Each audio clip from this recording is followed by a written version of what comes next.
इस वीडियो में हम लोग एक्टिव पैसिव की डिटेल स्टडी करेंगे। इसमें हम एक्टिव पैसिव की डेफिनेशंस देखेंगे, वह टेंसेस बेस्ड होता है। टेंसेस में हम एक्टिव से पैसिव कैसे बनाते हैं वो देखेंगे, असर्टिव सेंटेंस में कैसे बनाते हैं वो देखेंगे।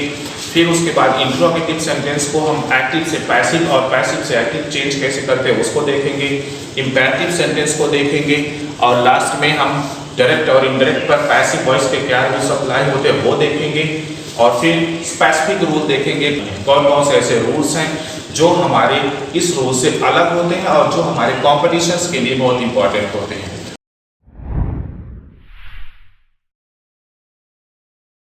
एक्टिव एंड पैसिव वॉइस आज का टॉपिक है। एक्टिव एंड पैसिव वॉइस की हम एक ओवरव्यू देखेंगे कि एक्टिव एंड पैसिव वॉइस में होता क्या है। आज की जो क्लास होगी उसमें केवल बेसिक्स नॉलेज लेंगे कि एक्टिव पैसिव वॉइस की डेफिनेशंस क्या होती हैं, एक्चुअली एक्टिव और पैसिव वॉइस जो सेंटेंसेस होते हैं उसकी हम पहचान कैसे कर सकते हैं। क्योंकि किसी भी प्रॉब्लम को सॉल्व करने के लिए हमें प्रॉब्लम को समझना बहुत ज़रूरी होता है। यानी एक्टिव से पैसिव बनाना है तो एक्टिव को अच्छी तरह से समझना ज़रूरी है, पैसिव को अच्छी तरह से समझना ज़रूरी है। जैसे सबसे पहले हम एक्टिव एंड पैसिव वॉइस के डेफिनेशंस को देखेंगे। जो डेफिनेशन होती है वो क्या होती है। एक्चुअली जो पॉपुलर डेफिनेशन है कि एक्टिव वॉइस क्या होता है, पैसिव वॉइस क्या होता है, जो मैंने लोगों को बोलते हुए देखा है या मैंने बुक्स में देखे हैं, वो ये है कि एक्टिव वॉइस वो होता है जिसमें सब्जेक्ट को इम्पोर्टेंस दी जाए। यानी कि सब्जेक्ट जो है वो इम्पोर्टेंस लेता है। सब्जेक्ट इम्पोर्टेंस लेने का मतलब है कि सब्जेक्ट को वर्ब के पहले लिखा जाए। और ऐसे सेंटेंसेस जो पैसिव वॉइस होते हैं या पैसिव वॉइस किसे बोल सकते हैं, ऐसा सेंटेंस जिसमें ऑब्जेक्ट को इम्पोर्टेंस दी जाए। जो इम्पोर्टेंस होगी वो ऑब्जेक्ट को होगी इम्पोर्टेंस। लेकिन मुझे लगता है कि ये जो डेफिनेशन होती है वो सिर्फ और सिर्फ रट्टा मारने की होती है। थोड़ा सा इसको समझने के लिए और डिटेल्स में जाएंगे तो हमें समझ आ सकता है कि सब्जेक्ट को इम्पोर्टेंस देने का मतलब क्या। अब ये देखेंगे कि जो हमारे सेंटेंस का स्ट्रक्चर होता है वो है क्या आखिर, जिसको हम लोगों ने पिछली वीडियो में भी देखा था। किसी भी स्ट्रक्चर को अगर हम देखें तो जो सेंटेंस का स्ट्रक्चर होता है उसमें एक सब्जेक्ट होता है, एक वर्ब होती है और एक ऑब्जेक्ट होता है। ये नॉर्मली एक स्ट्रक्चर होता है। इसको मैं ऐसे बॉक्स में कर देता हूँ तो ये नॉर्मली एक हमारा स्ट्रक्चर हो गया। अब दो सेंटेंसेस को लिखता हूँ, दो एग्जांपल्स लेते हैं। एक एक्टिव वॉइस का होगा, दूसरा पैसिव वॉइस का होगा। He teaches me. इसी सेंटेंस को मैं पैसिव वॉइस नहीं लिखूंगा, दूसरा पैसिव लिख रहा हूं। I am given money. दो सेंटेंसेस हो गए। दोनों के स्ट्रक्चर को हम इससे मैच करके देखते हैं। ये सब्जेक्ट है, ये वर्ब है और ये हमारा ऑब्जेक्ट है।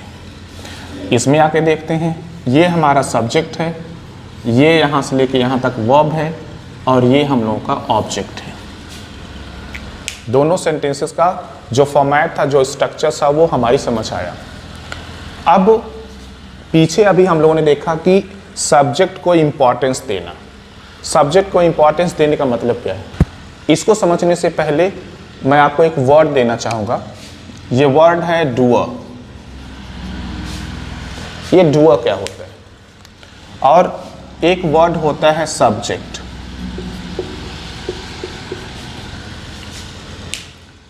जो हम यूज़ कर रहे हैं यहाँ पर, यहाँ पर, यहाँ पर। डूअर और सब्जेक्ट दोनों में डिफरेंसेस पहले समझ लेंगे, और अगर हम डिफरेंसेस समझ लेते हैं तो हमें एक्टिव और पैसिव वॉइस की डेफिनेशन समझना बहुत आसान होगा। जो अक्सर मैंने देखा है कि डूअर शब्द है जो, वह हमारे डेफिनेशन से मिसिंग होता है। एक्चुअली जो डूअर शब्द है वही डिसाइड करता है कि जो सेंटेंस है वो पैसिव है या एक्टिव है। पहले इसको समझते हैं टर्म को।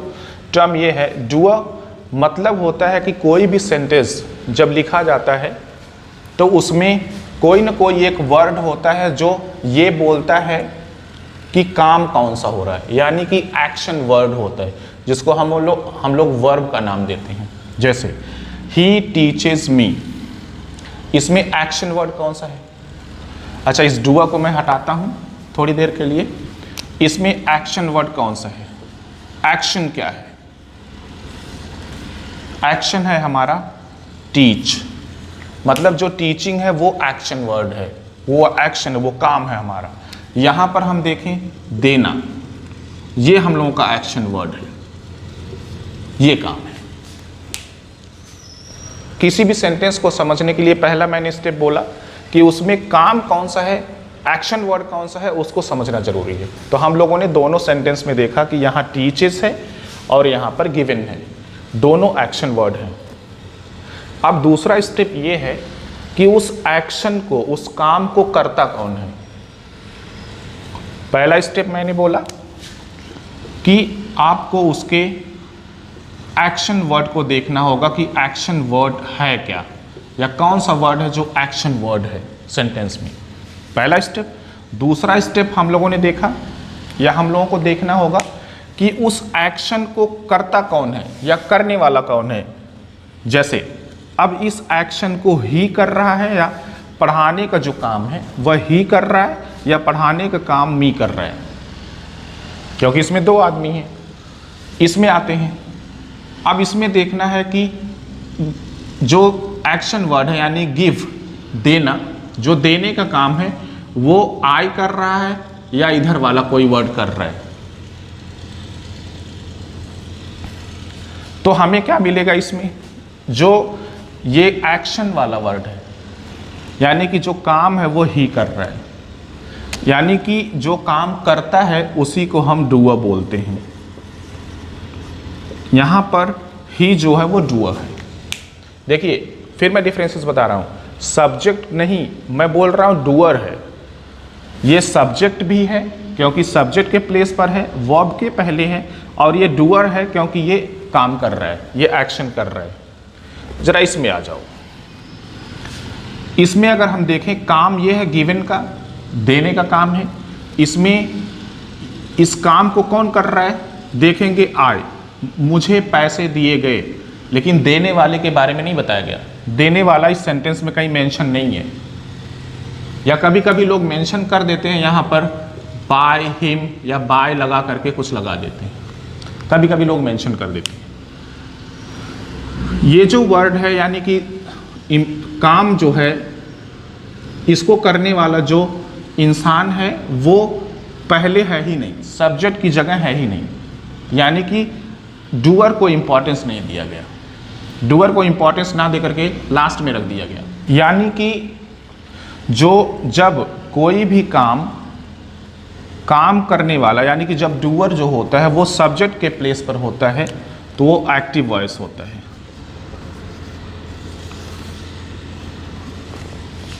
और जब जो डूअर है वो सब्जेक्ट के प्लेस पर नहीं होता, यानी सब्जेक्ट डूअर नहीं होता है, अब यहां पर आई जो है वो डूअर नहीं है, तो ये हुआ आपका पैसिव वॉइस। ये अच्छा, इसको पूरा रब करते हैं देन समझ आएगा, या एक दो एग्जांपल्स देते हैं तब समझ आएगा। यानी हम लोगों को क्या मिला, किसी भी सेंटेंस का सब्जेक्ट अगर डूअर हुआ,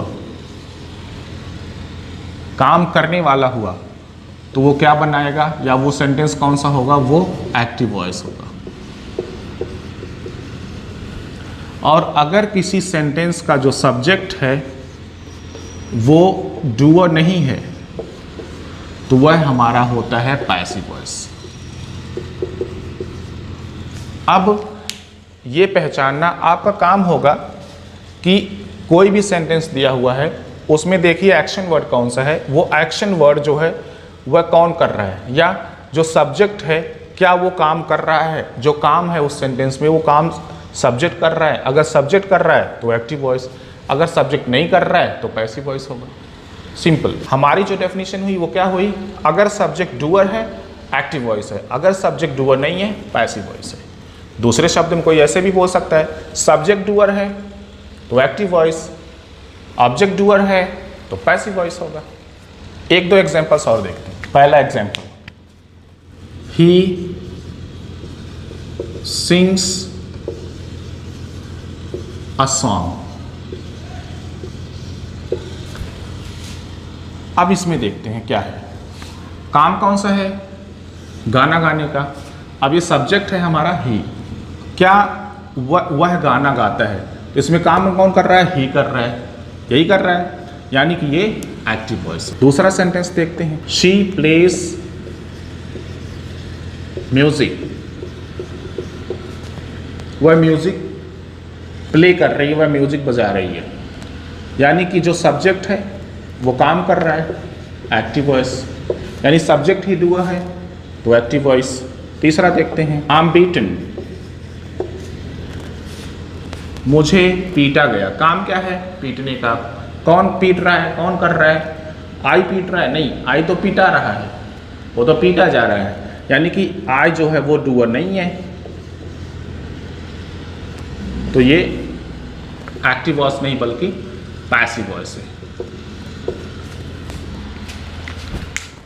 उम्मीद करता हूं कि ये जो लेसन है, ये जो एक्टिव और पैसिव वॉइस के बीच जो डिफरेंसेस हैं, जो डेफिनेशन है, वो आपको क्लियर हो गई होंगी। अगर आपको पसंद आए वीडियो तो इसको लाइक, शेयर और सब्सक्राइब जरूर करें। तो एक्टिव और पैसिव वॉइस की डेफिनेशन मैंने बताया, उसके अलावा अगर आपको कोई एक्टिव और पैसिव वॉइस की डेफिनेशन आती है तो कमेंट में ज़रूर लिख करके भेजें।